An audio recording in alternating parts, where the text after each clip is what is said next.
జలుబు తలనొప్పికి ఉపశమనం అమృతధార.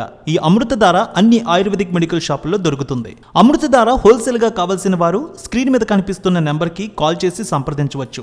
ఆన్లైన్ లో కూడా మీరు ఆర్డర్ చేసుకోవచ్చు. తెలుగు చిత్ర పరిశ్రమలో acting, dance, fights, handsome looks తో ఆకట్టుకుంటూ సుదీర్ఘ కాలంగా టాప్ హీరోగా దూసుకువెళ్తున్నారు సూపర్ స్టార్ మహేష్ బాబు. ఈ జోష్లో ఏమాత్రం గ్యాప్ లేకుండా వరుసగా సినిమాలు చేస్తూనే ఉన్నారు. ఇప్పుడు ఈ బడా హీరో గుంటూరు కారం అనే చిత్రంతో సంక్రాంతికి మన ముందుకు వచ్చారు. మొదటి రోజే డీసెంట్ టాక్ వచ్చింది. అదిరిపోయే వసూళ్లు వచ్చాయి. రెస్పాన్స్ భారీ స్థాయిలో లభించింది. కలెక్షన్లు పోటెత్తాయి.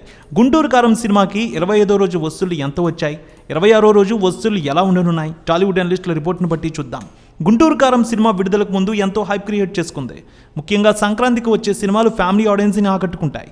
ఈ సినిమా కూడా ఫ్యామిలీ ఆడియన్స్ని ఆకట్టుకుంది. రమణగా వచ్చిన మహేష్ బాబు వెండితెరపై అదరగొట్టారు.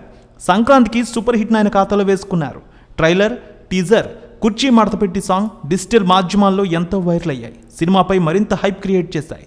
దర్శకుడు త్రివిక్రమ్ శ్రీనివాస్ దర్శకత్వంలో సూపర్ స్టార్ మహేష్ బాబు ఈ చిత్రంలో నటించారు. హారిక హాస్ని క్రియేషన్స్ బ్యానర్పై రాధాకృష్ణ నిర్మించారు. ఇందులో అందాల భామ శ్రీలీల, మీనాక్షి చౌదరి హీరోయిన్స్గా చేశారు.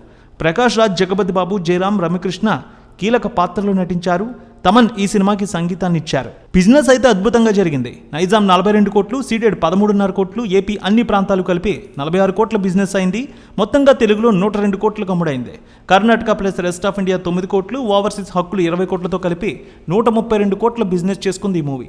ఆరంభంలో మంచి హైప్ క్రియేట్ చేసుకుని గుంటూరు కారం శుక్రవారం ప్రేక్షకుల ముందుకు వచ్చి అదిరిపోయే రెస్పాన్స్తో తొలి రోజే 94 కోట్ల రూపాయల వసూళ్లు తీసుకువచ్చి ఇటు మహేష్ బాబు కెరీర్లోనే అద్భుతమైన వసూళ్లు తీసుకువచ్చిన చిత్రంగా నిలిచింది. తొలి రోజు 94 కోట్లు, రెండో రోజు అదే జోరుతో 33 కోట్లు, మూడో రోజు 37 కోట్ల రూపాయల వసూళ్లు వచ్చాయి.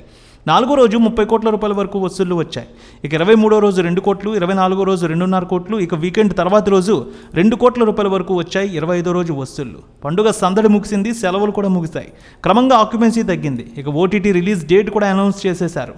అయితే 26వ రోజు సుమారు 2.5 కోట్ల రూపాయల వరకు వసూళ్లు రావచ్చు అంటున్నారు. కొన్ని సెంటర్లో ఇంకా 22% వరకు ఆక్యుపెన్సీ కనిపిస్తోంది. మరో 4 రోజులు థియేటర్లో ఈ సినిమా సందడి చేయనుంది. మొత్తానికి 275 కోట్ల కలెక్షన్ మార్క్ దాటినట్టు తెలుస్తోంది అనలిస్టుల ప్రకారం.